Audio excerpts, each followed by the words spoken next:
अब ठीक है, थैंक यू जी, गुड, ठीक है बच्चे।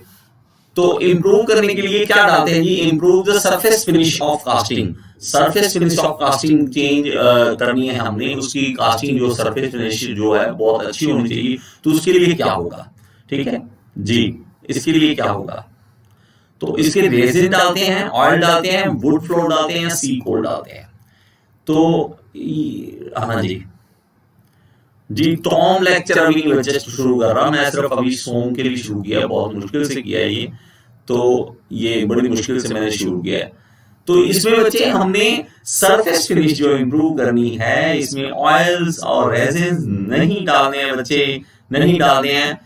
जो इसका राइट आंसर एसएससी जेई जो होते हैं एसएससी की तरफ से राइट आंसर है वो सी कोल है बच्चे, C coal is the right answer. C coal जो है वो डालते हैं हम। देखिए वुड फ्लोर जो है ना वो एक तरह से बॉन्डिंग स्ट्रेंथ में इंप्रूव करता है, कि आप जैसे भी कोई बुरादा जो होता है ना, लकड़ी का बुरादा होता है, वुड फ्लोर होता है, उसको देखो आप कहीं पे, तो वो क्या करता है, बॉन्डिंग स्ट्रेंथ बना देता है, कि हमारे पास उसमें स्ट्रेंथ लाता है। तो उसमें सरफेस फिनिश कभी इंप्रूव नहीं होती, उससे वुड फ्लोर से कभी भी सरफेस फिनिश नहीं इंप्रूव होती, सी कोल से होती है, सी कोल से सरफेस फिनिश इंप्रूव होती है।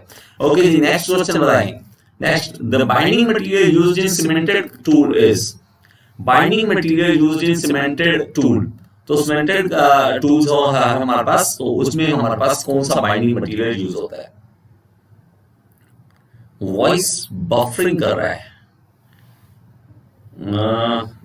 बाकियों को भी आ रहा है ऐसा बफरिंग वाला प्रॉब्लम, या सर कोई आ रहा है। तो इसका राइट आंसर जी मुझे लगता है ऑलमोस्ट सबको पता है इसका आंसर। अनिल ठाकुर सबने, हाँ जी, सुनील चौधरी गलत दे दिया जवाब। तो cobalt, cobalt is the right answer. तो कोबाल्ट इसमें डालते हैं तो वो बाइंडिंग मटेरियल होता है सीमेंटेड टूल में। तो बार बार रिपीट करते जाओगे, आपके माइंड में इतना बैठ जाएगा कि आपको टाइम ही लगेगा सोचने में, राइट आंसर सोचने में टाइम ही लगेगा। Which one of the following is an example of solid state welding? So solid state welding इसमें से कौन सी है, gas welding, arc welding, thermit welding, force welding? Which one is the solid state welding? तो इसमें से sir voice buffering कर रहा है, ये मैंने पहली बार सुना, वॉइस बफर करना, ये मुझे नहीं पता बच्चे। मैं अभी यार इंटरनेट वाले बहुत तंग करते हैं, इंटरनेट तो अच्छा वाला लगवाया हुआ मैंने, ऐसा कोई नहीं है, ठीक है। इसमें किसका राइट आंसर है जी? मुझे बहुत बुरा लग रहा है कि आपको इसका आंसर किसको, कम लोगों को पता है। अब राइट आंसर आया, अब राइट आंसर आए हैं। तो बच्चे हमारे पास देखिए सॉलिड स्टेट वेल्डिंग किसे कहते हैं, जब हम मेटल को पिघलाते नहीं हैं, मेल्ट नहीं करते हैं और उसको वेल्ड कर देते हैं। तो वो सिर्फ एक ही है हमारे पास यहाँ पे फोर्ज वेल्डिंग। यहाँ फोर्ज वेल्डिंग में क्या होता है कि गर्म करते हैं, उसको सॉलिड ही रहने देते हैं, लिक्विड स्टेट में नहीं आने देते हैं मेटल को, और हम फोर्ज वेल्डिंग कर देते हैं। तो वो हमारे पास सॉलिड स्टेट वेल्डिंग होती है। बाकी जो है हमारे पास लिक्विड स्टेट वेल्डिंग होता है, ठीक है। नेक्स्ट देखिए जी, the shape and size of sand grains affects the following property. तो शेप और साइज सैंड ग्रेन्स का जो है वो किसको अफेक्ट करता है? बड़ा इजी सा क्वेश्चन है, ठीक है। बलूचिस्तान में तो नेट नहीं है, ओह माय गॉड, इको की प्रॉब्लम है सर, बफर नहीं। आज मैंने वीडियो देखी है कि इको को रोकने के लिए तो साउंड प्रूफ करते हैं रूम को, तो वो करना पड़ेगा मुझे, वो करना पड़ेगा। ये इसका राइट आंसर किन के पास है, किन के पास है बच्चे? तो ये बच्चे हमारे पास जो सैंड ग्रेन्स का साइज और शेप इफेक्ट करता है, वो सबसे ज्यादा इफेक्ट करता है पोरोसिटी को बच्चे, पोरोसिटी को इफेक्ट करता है। क्योंकि हमारे पास देखिए कैसे होता है कि अगर मैं यहाँ पे बनाता हूँ ग्रेन साइज अलग अलग बनाता हूँ, तो हमारे पास क्या होता है, ग्रेन जो होते हैं ना, अगर वो छोटे छोटे हुए, ऐसे छोटे छोटे ग्रेन्स हुए, तो उसमें से एयर ट्रैप करने की ज्यादा संभावना रहती है कि हमारे पास इतने छोटे छोटे मॉलिक्यूल्स हैं, इतने छोटे सैंड ग्रेन्स हैं, ऐसे छोटे छोटे हैं, तो इसमें ज्यादा पोरोसिटी, मतलब हमारे पास इसमें एयर ट्रैप ज्यादा हो जाएगी, एयर अंदर ज्यादा फंस जाएगी। अगर हमारे पास साइज बड़ा हुआ इस तरह से, ठीक है, जो कंचे खेले आपने कंचे, वो इस तरह से, तो अगर ज्यादा हुआ तो उसमें गैप होता है, तो वो हमारे पास एयर ट्रैप नहीं कर पाती, ठीक है। डबल आ रही है साउंड, ओह माय गॉड यार, ये कोई मेरा सोल्यूशन निकलवा दो इस चीज का, या मैं कमेंट एक बार ना साथ में मोबाइल चला रहा था तो मोबाइल का आवाज बंद करके देखता हूँ, ठीक है। आई होप कि अब कुछ चेंजेस आए हों। मैं अभी एक मोबाइल मैंने बंद किया है तो मे बी मोबाइल की इको की प्रॉब्लम आ रही हो, ठीक है। सॉरी यार, ये अब इसके करता हूँ टेस्टिंग वगैरह इसकी। आज थोड़ा सहन करो, फिर देखते हैं। Cereals are added to the molding sand to improve the following। तो सीरियल्स हम ऐड करते हैं, सीरियल्स ऐड करते हैं मोल्डिंग सैंड में, तो वो किस चीज को इम्प्रूव करते हैं, वो किस चीज को इम्प्रूव करते हैं। तो हमारे पास porosity, green strength, hot strength या एज हार्डनेस। तो हमारे पास देखिए, मैं अभी ज्यादा कमेंट नहीं पढ़ रहा हूँ एक बार, तो मैं जल्दी से आपको ये क्वेश्चन आज के करवा देता हूँ इको की प्रॉब्लम की वजह से। तो मैं ये क्वेश्चन ज्यादा जल्दी से आपको कवर करा दूंगा, ठीक है। जी एक सेकेंड, हाँ जी। सीरियल्स जो ऐड करते हैं तो वो किसके लिए करते हैं, तो हमारे पास उसका राइट आंसर क्या है, green strength. Green strength improve करने के लिए हम सीरियल्स ऐड करते हैं, सीरियल्स ऐड करते हैं ग्रीन स्ट्रेंथ हम बढ़ाने के लिए। नेक्स्ट देखिए जी, plastic toys are usually produced by. तो प्लास्टिक टॉयज किस तरह से बनाए जाते हैं, प्लास्टिक टॉयज तो shell moulding, green sand moulding, plastic moulding या इंजेक्शन मोल्डिंग। इसका राइट आंसर क्या होगा, मैं किसी और आईडी से चेंज करके देखता हूँ। तो काफी इको की ये दिक्कत है, तो इस चीज को चेंज करने की कोशिश करूंगा। जल्दी से बताइए जी, इसका राइट आंसर क्या होगा। तो इसका राइट आंसर जी, तो इसका राइट आंसर हमारे पास है इंजेक्शन मोल्डिंग। तो इंजेक्शन मोल्डिंग के थ्रू बनाया जाता है बच्चे, इंजेक्शन मोल्डिंग के थ्रू बनाया जाता है, इंजेक्शन मोल्डिंग के थ्रू। ओके, नेक्स्ट देखिए जी 6 का, जतिन गुप्ता जी ये बोल रहे थे आप, इंजेक्शन मोल्डिंग बच्चे इसका राइट आंसर, इंजेक्शन मोल्डिंग। तो इसमें हम क्या करते हैं, इंजेक्शन मोल्डिंग में क्या है कि हमारे पास मान लो कोई यहाँ पे कोई शेप बना ली ना हमने, कोई टॉय की शेप बना ली, खाली बना ली, तो उसमें एक यहाँ पे जगह रख लेते हैं जिसके थ्रू हम क्या कर देते हैं, कास्टिंग, इससे होलो जो जगह है यहाँ से हम एक इंजेक्शन की तरह हम डालते हैं हमारे पास जो भी मटेरियल हमने डालना है, जिस तरह हम बनाना चाहते हैं, ठीक है। नेक्स्ट देखिए जी, generally use fuel gas in gas welding. तो गैस वेल्डिंग का क्वेश्चन है, बड़ा इजी सा क्वेश्चन है सर। ये सब बीटेक में भी नहीं पढ़े, ये सब क्वेश्चन शायद इंपॉर्टेंट नहीं है सर, या ये सब तो बीटेक पर में भी नहीं है, बीटेक में भी नहीं है बच्चे। आप एसएससी अगर जेई की तैयारी कर रहे हो या आप गेट की तैयारी कर रहे हो, वहां ये क्वेश्चंस आने हैं, तो आपको बीटेक में नहीं काम आने वाले क्वेश्चंस, बीटेक में ये क्वेश्चंस काम नहीं आएंगे। C2H2 ग्रेट, तो मुझे लगता है सबका राइट आंसर होना चाहिए था, लेकिन कुछ बच्चे गलत कर देते हैं। तो C2H2 is acetylene, acetylene gas होती है हमारे पास, और इस गैस का जो नाम है वो C2H2 है। ओके, ये C2H2 तो हम यहाँ पे लिखते हैं C2H2, ये हमारे पास एसिटिलीन गैस होती है, एसिटिलीन। ओके, एसिटिलीन, और उसको ऑक्सीजन के साथ मिक्स करके फिर हम यूज करते हैं, right. Okay, 8th question, spot welding, projection welding and seam welding belong to the category of. तो किस कैटेगरी से ये बिलोंग करते हैं, electric resistance, forge welding, thermit welding या आर्क वेल्डिंग। तो इसका राइट आंसर, हाँ, thank you Sahu is saying I don't like your session. Thank you sir. It's very easy to leave the class. Just slide down my video and just cross it. Okay, thank you. तो so first इसका right answer किसके पास है बच्चे, क्या हुआ, कई लोगों ने गलत आंसर दे दिया है। हाँ, अब राइट आंसर आया, तो ए इज द राइट आंसर बच्चे। इलेक्ट्रिक रेजिस्टेंस वेल्डिंग होती है हमारे पास, स्पोर्ट वेल्डिंग हो गया, प्रोजेक्शन वेल्डिंग हो गया, सीम वेल्डिंग हो गया, ये इलेक्ट्रिक रेजिस्टेंस वेल्डिंग होती है। तो आप थोड़ा सा इसकी तरफ ध्यान दें, ठीक है, इसकी तरफ ध्यान दें। Okay, next, acme thread are generally used in. तो किसमें यूज होते हैं, किसमें जी। Saul, what are you preparing for? SSC, JEE or any else paper? जी बताइए, एक्मे थ्रेड का क्वेश्चन। तो वॉच ड्रिल 9A बोल रहे हैं, 9C बोल रहे हैं सुनील चौधरी, निधान जी 9C। तो इसका राइट आंसर है स्क्रू कटिंग थ्रेड। देखिए हम जब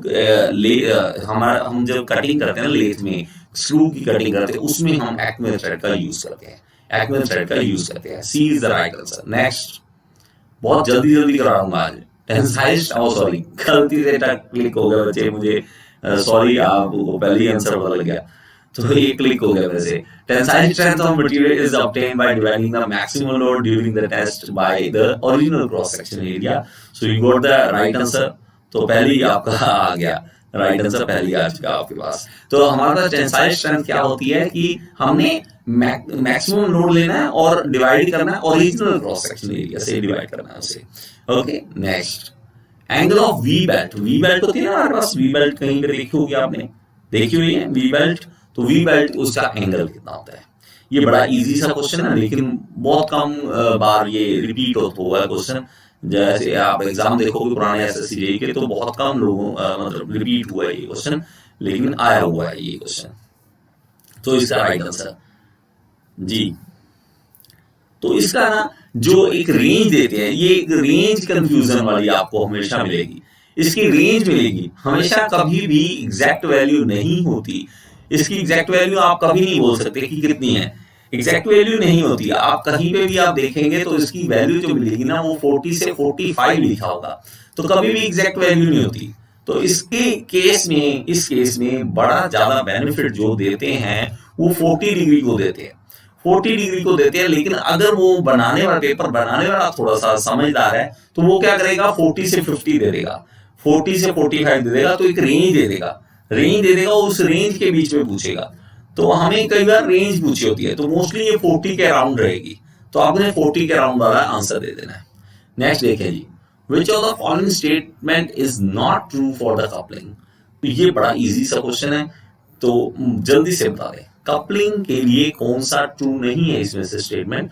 couplings are meant for transmitting torque, couplings keep the mating shaft in alignment, couplings are used in shafts, coupling connect parallel shafts. Okay Devraj, okay bye bye bye. तो इसका right answer बताएं जी, 12 का अभी तक किसका राइट आंसर है? और जिसका राइट आंसर ये होगा, मतलब आप, मैं सीधी बताऊं, आप पढ़ रहे हो, समझ रहे हो कि मैं क्या बोल रहा हूं। कुछ बच्चे सिर्फ आंसर मतलब समझते नहीं है, सीधा आंसर देते हैं। तो जो ये राइट आंसर दे रहा है उसका शाबाशी मेरी तरफ से। तो D is the right answer बच्चे, D is the right answer. इसमें से हमने ट्रू नहीं बताना, मतलब ट्रू नहीं है, फॉल्स स्टेटमेंट बताना है हमने। तो ये क्या कर रहा है, देखो कपलिंग कनेक्ट पैरेलल शाफ्ट्स। तो बच्चे ये नहीं है, ऐसा नहीं है कि हमेशा पैरेलल शाफ्ट्स को ही हम कनेक्ट करते हैं। तो हमारे पास कपलिंग ऐसी भी है जो पैरेलल शाफ्ट को के बजाय दूसरी शाफ्ट्स को भी कनेक्ट कर सकती है, इसलिए हमारे पास ये ट्रू नहीं है। ठीक है, ट्रू नहीं है। ग्रेट ग्रेट ग्रेट, मैं बता रहा हूं जिन्होंने डी आंसर दिया तो आप समझ रहे हो कि मैं पढ़ के जवाब दूंगा, ऐसे नहीं जवाब दूंगा। Sum of the tensions when the belt is running on the pulley. तो सम ऑफ द टेंशन, तो क्या होगा, less than the initial tension, more than initial tension, more than the twice the initial tension, या half the initial tension. Which one is the right answer? 13.A, 13.B, 13.C, 13.D. तो I like this यार बच्चे, मैं खुद हैरान होता हूँ। अभी 48 स्टूडेंट लाइव मेरे साथ जुड़े हुए हैं। एक भरी हुई क्लास है इस टाइम मेरे पास, एक इंजीनियरिंग क्लास जैसे होती है, एक भरी हुई क्लास है, पूरी क्लास फुल लग रही है मुझे आज। तो बड़ा अच्छा लगता है कि लाइक करते हो आप और मेरे साथ मिलने ही आ जाते हो, मेरे साथ पढ़ते हो, बड़ा मजा आता है इस चीज का मुझे। ठीक है, तो इसका राइट आंसर जी जल्दी बोलिए। तो इसका राइट आंसर क्या होगा? आप थोड़ा पढ़ लिया करो, पढ़ने के आप पढ़े बिना अगर राइट आंसर देते हो जल्दी। The sum of the tensions when the belt is running on the pulley is sum. तो उन्होंने आंसर इसमें सम मांगा है, मतलब हमें जोड़ना है दोनों को। इस चीज को नोट करना, ऐसे नहीं है किस किस का आंसर आ रहा है यार, किसका सही है?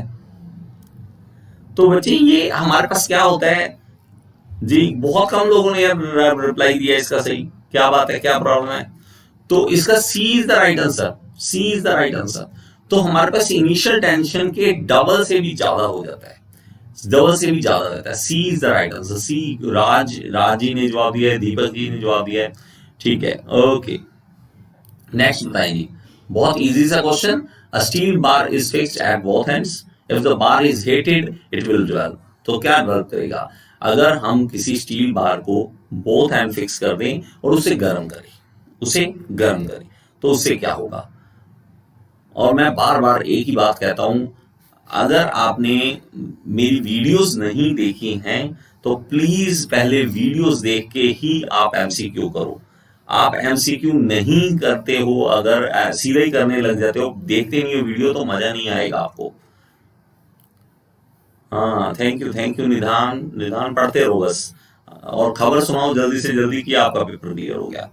तो इसका राइट आंसर बच्चे A is the right answer. Compressive stress होती है, तो ऑलमोस्ट 80% ने राइट आंसर दिया, बाकी उन्होंने गलत दिया बच्चे। तो हमारे पास क्या होता है कि ये मैं ना बड़ा सिंपल से एग्जांपल देता हूँ, सिंपल से एग्जांपल दूंगा और उस एग्जांपल से आपको समझ आ जाएगा।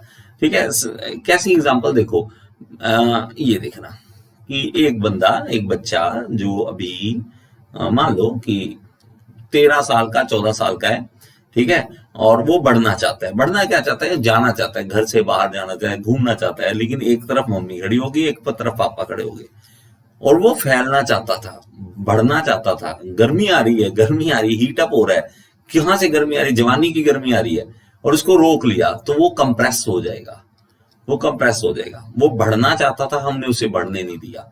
तो इसी तरह हमारे पास बार जो है ना, वो बाहर जाना चाहती थी, हमने उसे रोक दिया, तो इसलिए उसमें क्या आ गया? कंप्रेसिव स्ट्रेस आ गई उसके कारण। ठीक है जी, अब तो याद रह जाएगा। तो जवानी में हमें जब बढ़ने नहीं दिया जाता तो कंप्रेशन, दिमाग पे कंप्रेसिव स्ट्रेस आ जाती है। Slider crank chain is a 4 bar linkage consisting of. तो स्लाइडर क्रैंक चेन है, तो उसमें हमारे पास किस तरह के पेयर्स होते हैं? 1 sliding pair and 2 turning pair, 1 sliding pair and 3 turning pair, 2 sliding pair and 2 turning pair, 2 sliding and 2 turning. तो 2 बार रिपीट है ये। तो हाँ जी, इसका right answer slider crank chain है। याद कर लें कौन सा है? स्लाइडर क्रैंक चेन है। दिमाग में आपकी इमेज बननी चाहिए पहले, स्लाइडर क्रैंक चेन कैसी होती है, उसके बाद रिप्लाई। जी ग्रेट, थैंक यू। इसका राइट आंसर सही है, सबका सही है। तो एक स्लाइडिंग पेयर होता है, 3 टर्निंग पेयर होते हैं। तो इस तरह से अगर मैं इस तरह से बनाता हूं इसको, तो मेरे पास इस तरह से एक स्लाइडर होगा और मेरे पास क्रैंक होगी, यहां पे क्रैंक होगी, तो इसमें यहां पे टर्निंग पेयर, ये स्लाइडिंग पेयर, टर्निंग पेयर और टर्निंग पेयर। तो 3 टर्निंग पेयर और एक स्लाइडिंग पेयर होता है। नेक्स्ट देखें जी, if 2 shafts of same length, one of which is hollow, transmit equal torques and have equal maximum stress, then they should have equal। अगर कहता है 2 शाफ्ट हैं, सेम लेंथ की हैं, लेकिन उनमें से एक होलो है, खाली है, लेकिन वो क्या कर रही है? ट्रांसमिट इक्वल टॉर्क भी इक्वल ट्रांसमिट कर रही है और मैक्सिमम स्ट्रेस भी इक्वल है। तो उसका क्या इक्वल होगा? 16.A polar moment of inertia, this one is inertia, okay, inertia. B is polar modulus of section और diameter या angle of twist। 16.A, 16.B, 16.C, 16.D। तो इसका राइट आंसर जल्दी से XYZ, व्हाट्स योर नेम? तो नाम भी अपना रखा करो यार, सही, तो पढ़ने में मजा आता है। अब जैसे कुछ स्टूडेंट ऐसे हैं मेरे माइंड में बैठे हुए हैं कि उन्होंने डेली क्लास लगानी है, ठीक है, ये माइंड में बैठ चुका है, मेरे साथ ऐसे अच्छे रिलेशन बन चुके हैं कि हाँ इनको मैं जानता हूं जैसे। ठीक है, अगर आप 1-2 फोटोज आपकी देख, छोटी छोटी फोटोज हैं, अगर फोटोज लगाओगे नाम शक्ल भी याद हो जाएगी। तो पोलर मॉडुलस ऑफ सेक्शन, ठीक है। नरेश जोशी जी, हाँ एंड में आप पूछ लेना, एंड में आपको जो भी पूछना हो एंड में पूछ लेना जी। In case of cantilever, irrespective of type of loading, maximum bending moment and maximum shear occurs at। तो ये कहां पे होगा? कहता है कि कैंटिलीवर है, टाइप ऑफ लोडिंग जैसी मर्जी हो, लोडिंग का टाइप जैसे मर्जी लोडिंग हो, चाहे वो पॉइंट लोड हो, चाहे वो यूडीएल हो, चाहे वो यूवीएल हो, मैक्सिमम बेंडिंग मोमेंट कहां पे होती है और मैक्सिमम शियर फोर्स कहां पे होती है, फिक्स एंड पे, फ्री एंड पे, मिडल पे या एनी पॉइंट पे। तो इसका राइट आंसर क्या होगा? जम्मू से ji Rohit Sharma, thank you ji, thank you. आओ ज्यादा से ज्यादा शेयर करो यार वीडियोस को मेरी, ठीक है। आप गुरु दक्षिणा इतनी कर सकते हो अगर आप करना चाहो तो, ठीक है।